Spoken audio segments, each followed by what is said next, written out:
Salam damai sejahtera bagi Bapak, Ibu, dan Saudara dimanapun berada. Hari ini kita kembali belajar dari Katekismus Heidelberg pertanyaan yang ke-10. Pertanyaannya ialah, akankah Allah mengizinkan ketidaktaatan dan kemurtatan seperti itu terjadi tanpa dihukum? Jawabannya ialah sekali-kali tidak.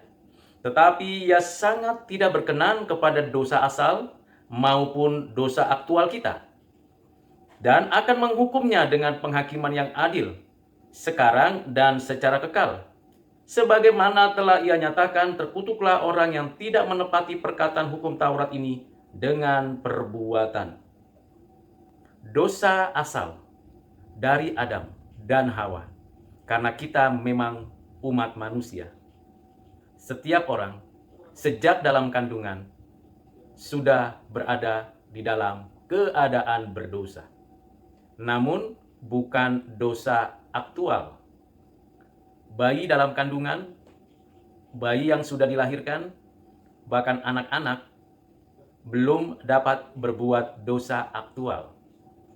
Tetapi potensi berdosa karena sudah ada di dalam keberdosaan akan terjadi pada setiap orang. Seiring umur bertambah, usia semakin meningkat, interaksi dengan dunia, dengan sesama semakin banyak, maka terwujudlah dosa-dosa aktual. Dari hal yang kecil sampai perkara yang besar.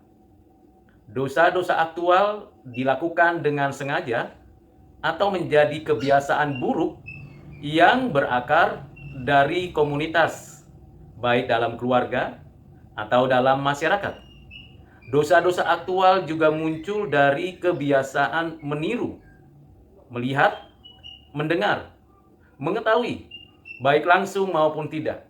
Terlebih khusus di dalam kondisi saat ini, di dalam konteks dunia digital, di mana kejahatan ditampilkan melalui media yang ada, baik sosial, media elektronik, maupun media cetak.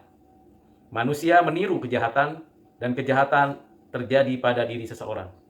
Baik dilakukannya bersama-sama atau secara individu. Baik dia sendiri yang mengalami tindakan kejahatan orang lain, atau dia sendiri yang melakukan kejahatan. Pada akhirnya kita tahu bahwa setiap orang berbuat dosa. Roma 3 ayat 23 mengatakan setiap orang telah berbuat dosa. Tidak ada seorang pun yang benar, tidak ada seorang pun yang baik. Tidak ada seorang pun yang berusaha mencari Tuhan. Karena dosa telah memisahkan relasi kita manusia dengan Allah. Allah mencari manusia, manusia meninggalkan Allah. Itulah faktanya. Kita orang yang berdosa berada di dalam penghukuman. Tuhan menyatakan keadilannya.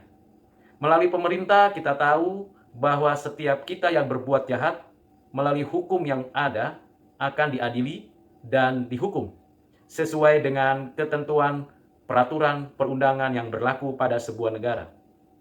Namun tidak dicukup sampai di situ, orang-orang jahat akan mempertanggungjawabkan kejahatannya di hari penghakiman dan pada akhirnya dihukum untuk selama-lamanya di api neraka. Karena itu Bapak Ibu Saudara yang kekasih di dalam Kristus, ketika kita disadarkan oleh Roh Kudus untuk bertobat, mengakui dengan sungguh-sungguh segala dosa kesalahan kita di masa lalu, masa kini, kita percaya bahwa di dalam Kristus segala dosa kita dihapuskan. Darah Yesus lebih dari cukup menyucikan diri kita yang berdosa. Karena itu Bapak Ibu Saudara yang kekasih di dalam Kristus, upayakan untuk kita mengaku dosa-dosa kita langsung kepada Tuhan Yesus. Karena dialah yang akan menebus segala dosa kita, keberadaan kita secara sempurna. Kita masih mungkin berbuat dosa, karena memang kita memiliki kelemahan, kedagingan, dunia di sekitar kita, bahkan setan yang mencobai kita. Namun kita tidak lagi ada di dalam keadaan yang berdosa. Bagi orang percaya, kita sudah dijadikan anak-anak Allah.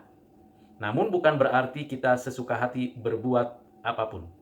Kita harus tunduk dengan syukur kepada Tuhan untuk melakukan kebaikan-kebaikan Tuhan di dalam dan melalui hidup kita. Tuhan sungguh serius terhadap segala keberdosaan manusia.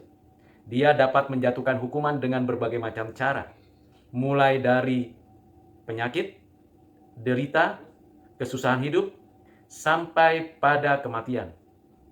Tuhan dapat mengizinkan penghukuman dilakukan oleh orang lain, atau kondisi dan keadaan alam yang kacau balau.